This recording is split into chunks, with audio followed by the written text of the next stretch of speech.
What's up, you guys? Welcome back to my YouTube channel. I know I haven't made a video in a while, but I've just been super busy with my stores with fourth quarter and all that. So it's just a super busy time for e-commerce, and this is why I want to start making videos for you guys again, because it's the best time to take advantage of it. And it really works well during fourth quarter because everybody's buying. This is when pretty much people make the most money of the whole year. You can make more in these last couple months than you can the whole year, because holiday season is crazy with Black Friday, Cyber Monday, all that. So I just want to show you guys a basic video, a basic beginner introduction into Facebook ads and how you guys can get started. So I just want to start off the video with some vocabulary, because if you don't know what I'm talking about, if I don't explain to you guys these terms, then you guys aren't going to know what I'm talking about. So I'm just going to hop in this real quick. Alright, so custom audiences. So these custom audiences are made from different actions tracked by the pixel. You can make custom audiences pretty much from anything. Some of the most common ones are website visitors, customer lists, add to carts. So yeah, basically, so custom audience is an audience that Facebook will make for you based on certain actions. So like, you can make an audience just of people who have added to cart, or just the people that have visited your website, and this is all tracked through your pixel. So we'll get into the pixel later, but that's just something you guys need to know. A custom audience is an audience you can make based off actions people have taken in the past, tracked by the pixel. Okay, so the next one, lookalike audiences. Now these lookalike audiences are a lot of time made with custom audiences. So a lookalike audience is an audience made by Facebook using its data to create new audiences of people similar to the audience you gave it. So if I give Facebook an audience of website visitors and told it to make a lookalike audience, it would take this custom audience of people that have visited my website, and it will make an audience similar to that. So that's basically what it is. Nothing too crazy. Lookalike audiences are where I make most of my money, and they're very, very powerful and very valuable. So we'll definitely be talking more about that in the future. Just another point at the bottom. These lookalike audiences need at least 100 data points. So if you're making a lookalike audience from website visitors, the custom audience is going to need at least 100 people that have visited the website for it to be as optimal as possible. So yeah, the more data points you give Facebook, the more accurate they're going to be able to be, and the more similar the people they find will be. So that's just some basic vocabulary. Like I said, the basics. Pixel, this is what I was talking about earlier. So the pixel is basically a tracker on your website that captures people's data and the actions they took on your website, giving you the ability to track all your data. You can even use the pixel and its information to create audiences of people that were tracked by it. Like I said before, the reason you can make those custom audiences and lookalikes is because of your pixel. This pixel is basically a line of code that Facebook puts on your website, or you put on your website. It will basically track all the people that come in and see what kind of actions they took. So if they added to cart, then the Facebook pixel will know that they added to cart. If they just came to the website and didn't do anything else, then the pixel will know. So the pixel is very key, because you're going to be able to take these actions and use them later with custom audiences, lookalikes, retargeting, etc. If you ever wonder why you see an Amazon ad after just browsing Amazon, that's the pixel working in action. It's a really, really cool tool that Facebook gives us, and it's basically the reason we're able to do what we do.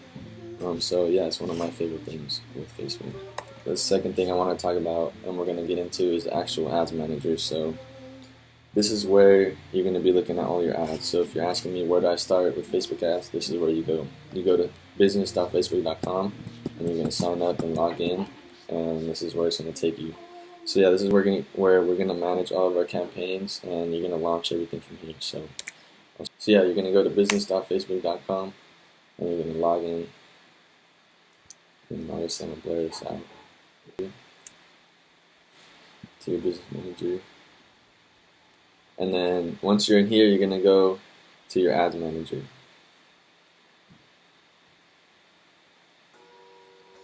Alright, so this is what you're going to see when you get into your ads manager. If for any reason when you go to business.facebook.com it takes you somewhere else, you're just going to go up to this little thing up here, and you're going to click ad manager. So once you're in here, there's a lot, and I know there's a lot, but I'm just going to kind of take you guys through this. So Up on the left hand side, you're gonna have all your ad accounts. So obviously you're probably not gonna have that many, but that's where you're gonna be able to go through your different ad accounts, and we'll get into that later. But so here's your account overview. So in your account overview, you're gonna be able to see everything, how much you spent, your impressions, different demographics, etc. And what I want to talk to you guys about in specific is the campaign, the ad sets, and the ads right here. So the campaign is basically where you're going to have your product. So each campaign is going to be a different product, or you can have different campaigns with the same product, but usually it's going to be the product that you want is going to be in one campaign, and you're going to have everything. The campaign is kind of like the grandfather of the structure. It's going to hold all the ad sets, and the ad sets hold all the ads. So that's where everything's going to be in. The ad set, this is where you're going to actually have all your audiences, your targeting, the ages, the placements. So this is where you're going to tell Facebook where to show your ads. And then your ads are actually the videos, the creatives that are going to be shown to these audiences that are in the ad sets. So it's kind of like a pyramid if you think about it like that. The campaign is at the top. Under the campaign, you have your ad sets and your ads. So yeah, that's pretty much this. So like I said before, the campaign. Then you have ad set level, kind of like the dad. So the campaign is kind of like the grandfather. The ad set's kind of like the dad, and the ad is the son. So the ad set, you're gonna create detailed targeting to show your ads to the audiences most likely to buy, and then the ad itself is gonna hold your creative. What's actually going to be shown to the targeted audience you have set up at the ad set level. It's pretty simple to understand once you get going through it, and I'll make more in-depth videos later on how I actually structure these campaigns and how I launch my products. But for now, I just want to show you guys what this is. And then here you have the different dates. Obviously, you can select, and then your notifications, your settings. Here you have the different columns. So this is basically going to determine what is shown to you here. It's going to show you different data points and different metrics that you can analyze. So you can set them up for video engagement and see the different things for video engagement. Or I have a custom one, and I'll show you guys what I have later, but this is basically it. This is for e-commerce, so I have everything I need to see to check on my ads, all the metrics I need. So I'm going to go over that later, but you guys need to know that for now. And then next you have the breakdown. So you're going to be able to break down your ads by different demographics like age. So you'll be able to see what ages are responding to your ads, or the genders that are responding to your ads, and how much you're spending on each of these demographics, and how much is being shown to these demographics. So that's pretty much it. Alright, so launching an ad. What you need to know before even launching an ad. This is our objective. So what we're going to be doing, or what we want to do for this to work, is we're going to find a winning product, which is done through product research, and then we create a video creative that sells this product. So the video actually has to, sell the product to the customer. We're not just listing the benefits, we're selling them and telling them why they need it and how they need it. And then once we have the video, we're going to run this creative or video to different audiences and interests, like I said, with the ad sets. So the campaign's going to hold our product, and then the ad sets are going to hold our different audiences that we're going to target.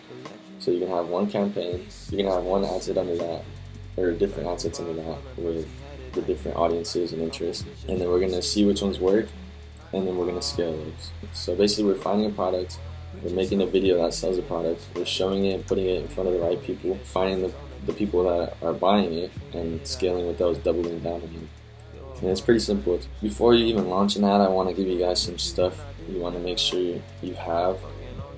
Basically a pre-launch checklist that I run through before launching any of my ads to make sure that I'm not sending this traffic to and wasting my money, not sending it to a page that's not going to convert people. Because what's the point of sending all this traffic to a page if it's not going to, the customers that you send there aren't going to do anything, they're not going to buy your product. So that's when you get all the add to carts and no purchases, or a bunch of visitors and no purchases. You might be missing one of these things. So one of the biggest keys is a clean and trustworthy landing page. So you want to make sure your landing page or the product page is very clean. The logo looks nice. It looks trustworthy. It doesn't look like some scam website. So you just want to make sure it's clean. A lot of people think their sites are clean, but it's not. So maybe go look at some other successful dropshipping stores and then copy them. And that's what I like to do. Trust badges. So you want to make sure you have some sort of trust badge. Like people already know that your payment processor is legit. They're not going to get scammed when they put their credit card in. Those trust badges, you want them in there. Proper grammar and proper spelling as well. You don't want to have stupid spelling, misspelling, improper grammar. You want to make sure that your description is all spelled right and has the right grammar. You want to have high quality images, HD images. People like to see the product in HD. They don't want to see a blurry picture of their product. It's not going to be very appealing. The loading time of your, basically the page speed, the speed at which your page loads is very critical. There's been a lot of studies that have proven that even a second or two in the page speed can drop conversion by a lot of percentage. So because people are going to click on your ad, and if that takes a long time to load, it takes 8 seconds, 10 seconds to load, they're not even going to go to your product page. They're just going to like swipe out of the ad on their phone or whatever. So you want to make sure that your page loads quick so that when people see your ad and click on it, they actually get taken to your page and they're not just stuck on the loading page. And yeah, another big thing people don't do is they don't sell the product in the description. They're just listing a bunch of features HD photos, waterproof. What else are they putting? It weighs nothing. Like this isn't stuff that's helping the customer, and they don't care about this stuff. You want to make sure that in your description, and I'll make more in-depth videos of this in the future, but you want to make sure your description is actually selling the product to your customer and actually telling them why they need it and making them believe that they need it, not just listing all the features of the product, because that's not going to do anything for them. And then the last thing that I always make sure I have is reviews. You want to have at least 5 reviews, and pictures is better. Reviews with pictures are better, but you don't always need the pictures. You could, if you don't find any pictures of the product, you can just have your VA or you write the reviews. And you want to make sure they're good reviews. Good creative video that sells the product, not just list the features. So like I said, with your description, you don't want to, like the same thing I said with the description, you don't want to just have a video with a bunch of features. You want to make sure that in the video they're being told why they need the product and how it's going to benefit them. Because if it's not telling them why they need the product, then if you're just listing a bunch of features, they're not going to buy the product. And they're not going to click through. It's not going to entice them.